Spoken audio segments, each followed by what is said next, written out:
If you grew up in the 1950s in a place where it snowed, the first snowfall of the season was not just weather. It was magic, it was transformation. It was the official announcement that winter had arrived. You would wake up one morning in November or early December.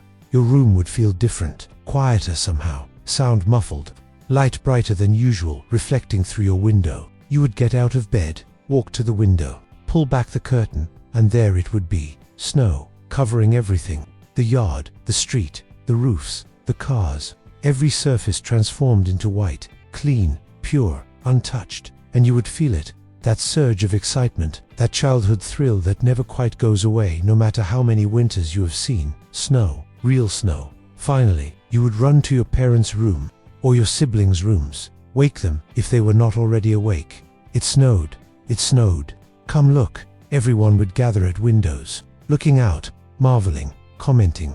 Look how much, must be 3 inches, still coming down. Roads will be bad. But for you, for kids, the roads being bad was not a concern. Snow meant play, adventure, fun. A whole world transformed into a winter wonderland playground. Breakfast would be quick, or skipped entirely. You wanted to get outside, get into the snow, be the first to make footprints, the first to taste it, the first to own this fresh new world. But first, you had to get dressed, and getting dressed for snow in the 1950s was a process, layer upon layer, because you were going to be out there for hours, and you needed to stay warm. Long underwear first, thermal underwear, top and bottom, covering everything. Then your regular clothes over that, pants, shirt, sweater, maybe 2 sweaters. Then the snow pants, thick, puffy, often hand-me-downs from older siblings, elastic at the waist, elastic at the ankles, tucked into your boots, keeping the snow out. The boots, rubber boots with metal buckles, black usually, heavy, clunky, but waterproof, essential. You pulled them on over your shoes, buckled them tight, ready. The coat, your winter coat, heavy wool or thick cotton, buttoned or zipped, a coat that would last for years, not replaced every season. You wore it until you outgrew it or wore it out. A scarf, wrapped around your neck, tucked into your coat, wool scratchy, but warm, keeping the cold air from going down your collar.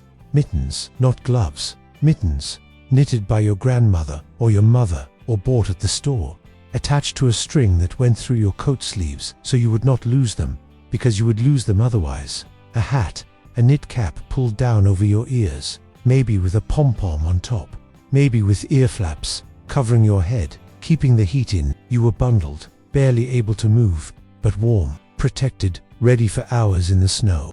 Your mother would look at you, make adjustments, pull your hat down more, tuck your scarf in better, remind you not to eat yellow snow, to come in if you got too cold, to check in every hour or so. And then, finally, you were released, out the door, into the snow, into the magic. The first step off the porch, your boots sinking into fresh powder, the crunch, the squeak, the cold. The world looked different, familiar places transformed, the yard, the street, the trees, everything covered, edges softened, details hidden, a new landscape. The air smelled different, clean, crisp, cold, the kind of cold that made your nose hairs freeze when you breathed in, that made your breath visible, clouds of vapor with every exhale. Everything was quieter. Snow absorbed sound, muffled it. Cars driving by were softer, voices carried differently. Even your own footsteps were quieter, cushioned. You would stand there for a moment, just taking it in, the beauty, the newness, the possibility, and then you would start, playing, exploring, doing all the things you could only do in snow, making the first footprints, walking in patterns, making trails, seeing your path marked out behind you, temporary ownership of this white expanse. Snow angels, lying down, back flat against the snow, arms sweeping up and down, legs spreading and closing, making wings, making a dress, standing up carefully so as not to ruin it, turning to look, there, a perfect angel, your mark, your creation, making more, a whole choir of angels, scattered across the yard, some big, some small, some perfect, some lopsided, but all yours. Snowballs, scooping up snow, packing it, pressing it together, the perfect snowball, round and firm, testing it, throwing it at a tree, at a fence post, at your brother when he was not looking, his indignant shout, the snowball fight beginning. Everyone grabbing snow, throwing, ducking, laughing, shouting, getting hit, getting wet, not caring. This was war. This was fun. This was winter. Building a snowman. The classic. The essential. Rolling a snowball. Pushing it. Watching it grow. Getting bigger and bigger. Heavier and heavier. Needing help. Your friend. Your sibling. Both pushing, rolling. The base. Then another, smaller. For the body. Rolling, lifting, placing on top. Patting it secure. Then the head. Smaller still. The final piece. Lifted carefully. Placed on top there. A snowman. 3 balls of snow stacked. Simple but perfect. Now the details. The face. Stones for eyes. Or coal if you had coal. A carrot for the nose. Your mum bringing one from the kitchen. Pushing it in there. The mouth. More stones. Or a curved stick. Smiling. Happy arms. Sticks found in the yard. Poking out from the sides. Reaching maybe a hat. Dad's old hat. Or a bucket. Something to top him off. Make him complete. Maybe a scarf. Making him fancy. Warm, even though he did not need warmth. You would step back. Admire your work. Your snowman, standing in the yard. Your creation. Something that did not exist an hour ago and now stood tall. Temporary but real. He would stand there for days. Maybe weeks if the weather stayed cold. Melting slowly. Leaning, sagging, eventually collapsing. But for now, perfect. If there was a hill nearby, sledding, this was the best. The most thrilling. The most dangerous. Your sled metal. Flexible flyer written on it. Wooden slats. Metal runners. A steering bar. Red. Classic. You would drag it up the hill. Trudging. Pulling the hill seeming steeper with every step. Finally reaching the top. Turning. Looking down. The path ahead. The speed to come. You would position the sled. Sit on it. Or lie on your stomach. Feet back. Hands on the steering bar. Someone might give you a push. Or you would push yourself off. And then you were flying. Sliding. Speeding down the wind in your face. The runners cutting through snow. The world blurring. Faster. Faster. Your heart racing. Your breath catching. The thrill. The fear. The joy. All mixed together. At the bottom, slowing, stopping, rolling off into the snow. Laughing, breathless, exhilarated. And then the climb back up. To do it again and again and again. Until your legs ached. Until you were soaked. Until you were too cold to continue. Other kids would be there too. The neighborhood gathering. Everyone sledding. Racing. Seeing who could go fastest. Who could go farthest. Who could do tricks.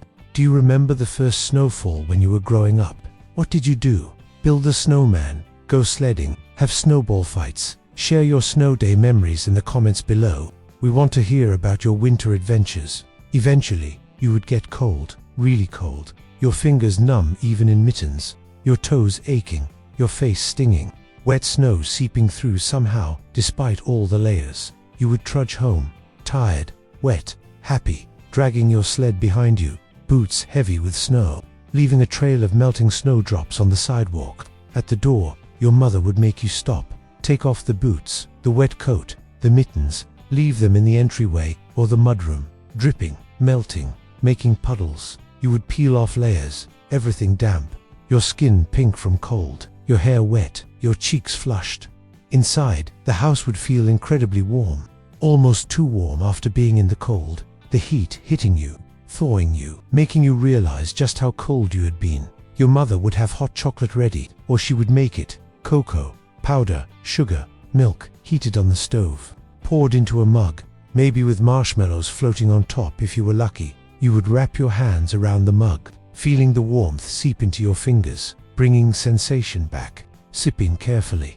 The chocolate sweet and hot and perfect. You would sit by the radiator or the heater, thawing completely, warming from the outside in, your toes tingling as feeling returned, your fingers aching slightly as they warmed, and you would feel content, satisfied, the kind of tiredness that comes from physical exertion and fresh air and fun. Later, looking out the window, the snow would still be there, your footprints, your snow angels, your snowman, evidence of your adventures. As evening came, the snow would take on different colors, blue in the shadows, gold in the streetlights, sparkling where ice crystals caught the light. More snow might fall, adding to what was already there, covering your footprints, smoothing everything over, making it fresh again for tomorrow.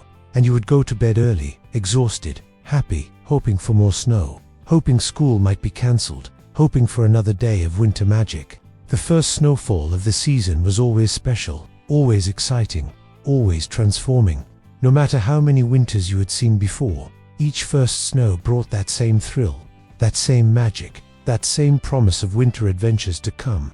If this brought back memories of waking up to snow, bundling up in layers, and playing until you could not feel your fingers, give this video a thumbs up, and subscribe to Yesterday Lives. We are preserving the seasons, the childhood joys, the simple magic of winter mornings when the world turned white overnight. Hit subscribe so you do not miss more memories from the 1950s, more seasons, more traditions, more moments that made childhood magical. Thank you for playing in the snow with us, for remembering with us, for keeping these memories alive. Because yesterday never truly disappeared. It just pulled on its mittens, grabbed its sled, and headed out into the fresh snow. And for a few hours, the world was a winter wonderland, and everything was possible.